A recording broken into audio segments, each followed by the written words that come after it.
हाय बेचारी बहू। सरिता की शादी एक अच्छे परिवार में हुई है। उसका पति रोहन उसे बहुत प्यार करता है। घर में उसकी सास शांति और ननद मीनाक्षी भी है, जो सरिता के किसी काम में दखल अंदाजी नहीं करती। लेकिन फिर भी सरिता को ऐसा लगता है कि दुनिया की सबसे ज्यादा बेचारी बहू वही है और सबसे ज्यादा अत्याचार उसी पर हो रहा है। माँ जी, ये लीजिए आपकी चाय। अरे बहू, तूने इतनी ज्यादा चीनी क्यों डाल दी चाय में? हाय हाय माँ जी, मैंने तो उतनी ही मीठी बनाई है जितनी मीठी आपको पसंद है। माँ जी, आपको तो मेरे हाथ की चाय अच्छी ही नहीं लगती। जब देखो कुछ न कुछ कमी निकाल ही देती हो। अरे बहू, तू एक बात के पीछे ही पड़ जाती है। मैंने ऐसा कब कहा कि तू रोज चाय खराब बनाती है? सरिता अपने कमरे में चली जाती है और फोन उठाकर अपनी माँ से बात करती है। हेलो माँ, कैसी हो आप? क्या कर रही हो? मैं तो ठीक हूँ, पर तू बता, तेरा मूड कैसा है? तेरी आवाज से लग रहा है कि कुछ तो हुआ है तेरे ससुराल में। अरे क्या बताऊँ माँ, यहाँ तो हर समय मेरे साथ बहुत बुरा व्यवहार होता है। मैंने अपनी सास के लिए इतनी अच्छी चाय बनाई, लेकिन मेरी सास चाय पीते ही मुझे 4 बातें सुना दी। बेटी, तू इतनी छोटी छोटी बातों पर ध्यान ही क्यों देती हो? तुम्हारी सास ने कुछ बोल भी दिया तो क्या हो गया, वो बड़ी है ना तुझसे। माँ ने इतना समझाया, लेकिन इस बात का सरिता पर कोई असर नहीं हुआ। अपनी बेचारी बहू की छवि वो बदलना ही नहीं चाहती। अगली सुबह सब नाश्ते की टेबल पर बैठकर नाश्ता कर रहे थे, तभी सरिता ने अपने पति से कहा, सुनिए जी, मुझे ना आज बाजार से कुछ सामान लेकर आना है। आज आप ऑफिस से आने के बाद मुझे लेकर चलना ना। भाभी, मुझे भी कुछ किताबें खरीदनी है। आप दोनों जा ही रहे हो तो मेरी किताबें भी ले आना। लो, अभी तो बात ही की है बाजार जाने की, तो एक फरमाइश आ गई। माँ जी, आप भी बता दो कुछ, और हाँ, मोहल्ले वालों से भी बोल दो अगर वो कुछ मंगवाना चाहते हो तो। बेचारी मीनाक्षी अपना सा मुंह लेकर रह गई। ये सब देखकर रोहन से चुप नहीं रह गया और वो गुस्से में बोला, सरिता, क्या हो गया है तुम्हें? मीनाक्षी ने तो सिर्फ किताबों के लिए बोला है। तुम्हें मीनाक्षी से इस तरह से बात नहीं करनी चाहिए। माफी मांगो उससे अभी। क्या? मैं माफी मांगू? दिन भर आपके घर के काम करूं मैं, आपकी और आपके घर वालों की बातें सुनूं मैं, और अब माफी भी मैं मांगू? ऐसा कभी नहीं हो सकता। ये बोलकर सरिता वहां से चली जाती है। एक दिन उनकी पड़ोसन घर आती है। अरे सरिता, क्या कर रही है? और क्या करूंगी भाभी जी, बस घर का काम ही कर रही हूँ। आप बताओ कैसे आना हुआ? अरे मैं तो तुम्हारा हालचाल पूछने आई थी, लेकिन तुम तो बिजी लग रही हो। कोई बात नहीं, मैं बाद में आ जाऊंगी। और क्या करूं भाभी जी, जब से शादी होकर आई हूँ ना, बस काम ही कर रही हूँ। और इस घर में ना कोई मेरी कदर नहीं करता। पति है जो बस घर से ऑफिस, ऑफिस से घर। ननद को तो कॉलेज से फुर्सत नहीं। बची सास तो उनका सारा समय मेरी गलतियां निकालने में लग जाता है। अरे ये क्या कह रही हो सरिता? तुम्हारी सास तो पूरे मोहल्ले में तुम्हारी तारीफ करती फिरती है कि तुम बहुत अच्छी हो, पूरा घर तुम्ही ने संभाल रखा है। हाँ तो क्या हुआ, इसमें गलत क्या कहती है? सच्ची तो कहती है। मेरी मर्जी के बिना इस घर का पत्ता भी नहीं हिलता। शाम को जब रोहन घर आया तो उसने सबसे कहा, कल हम सबको मौसी जी के घर जाना है। उनकी बेटी की शादी है। सब अपनी अपनी पैकिंग कर लो, सुबह होते ही निकल जाएंगे। और सरिता, तुम कान खोलकर सुन लो, वहां जाकर किसी की बुराई भलाई शुरू मत कर देना, नहीं तो मुझसे बुरा कोई नहीं होगा।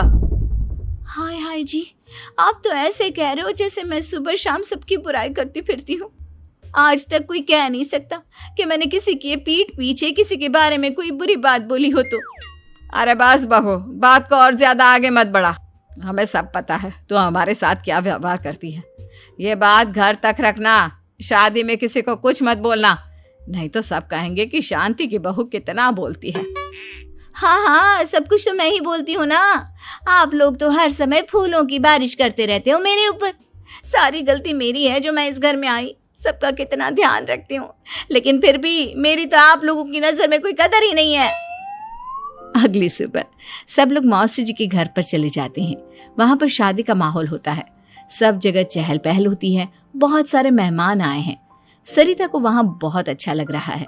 वो अपने मन में सोचती है, यहाँ कितना अच्छा लग रहा है, कितनी रौनक है। मैं यहाँ किसी से ज्यादा बात नहीं करूंगी। अगर मेरे मुंह से कुछ ऐसा वैसा निकल गया तो रोहन जी तो मुझसे गुस्सा हो जाएंगी।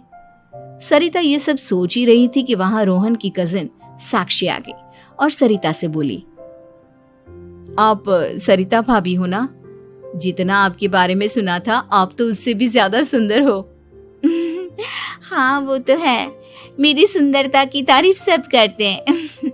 मेरे मायके में तो सब यही बोलते हैं कि रोहन जी की किस्मत बहुत अच्छी है जिन्हें मैं मिली। लेकिन आप कौन है? मैंने आपको पहचाना नहीं। मैं रोहन भैया की कजिन हूँ। आपकी शादी पर नहीं आ पाई थी ना, इसलिए आप मुझसे मिली नहीं कभी। शांति मौसी और मीनाक्षी आपकी बहुत तारीफ करते हैं। क्या कहा तुमने? मेरी तारीफ? कभी नहीं। मेरे ससुराल वाले कभी मेरी तारीफ कर ही नहीं सकते। मैं इतनी अच्छी हूँ, मेहनती हूँ, लेकिन उन्हें तो मेरी कदर ही नहीं। सारा दिन घर का काम करती हूँ, फिर भी मेरी सास ना मुझे सुनाती रहती है और पति भी मेरी सास की साइड लेते हैं। ना कभी बाहर ले जाते हैं, ना कहीं घुमाने। अगर घुमाने के लिए कभी बोल भी देना तो उनकी बहन बीच में आ जाती है। मैं कैसे रह रही हूँ उस घर में, ये मैं ही जानती हूँ। सरिता की ये बातें सुनकर साक्षी को बड़ी हैरानी हुई। अब वो हर किसी के सामने अपनी बढ़ाई और ससुराल वालों की बुराई करने लगी। रोहन और शांति को सरिता पर बहुत गुस्सा आया, लेकिन वो चुप रहे। अगले दिन जब वो अपने घर पर आए, सरिता, तुमने क्यों सबके सामने मेरी इज्जत का तमाशा बनाया? तुमसे बोला था ना कि चुप रहना। अजी ऐसा भी क्या कह दिया मैंने जो इतना भड़क रहे हो? तुम जहां जाती हो अपना रोना शुरू कर देती हो, कभी किसी दूसरे की बात ही नहीं सुनती, बस अपनी कहती रहती हो। तुमने सबके सामने हमारा तमाशा बनाकर रख दिया है। हे भगवान, मुझे अपने पास बुला ले। जिस घर में मेरी कदर ही नहीं उस घर में मेरा क्या काम? अरे क्या करूंगी मैं यहाँ रहकर? जो भी आता है मुझे सुनाकर चला जाता है। मैं तो किसी से कुछ नहीं कहती। सीधी सादी बहू मिल गई है ना सबको, तो जो जी में आए वो करो।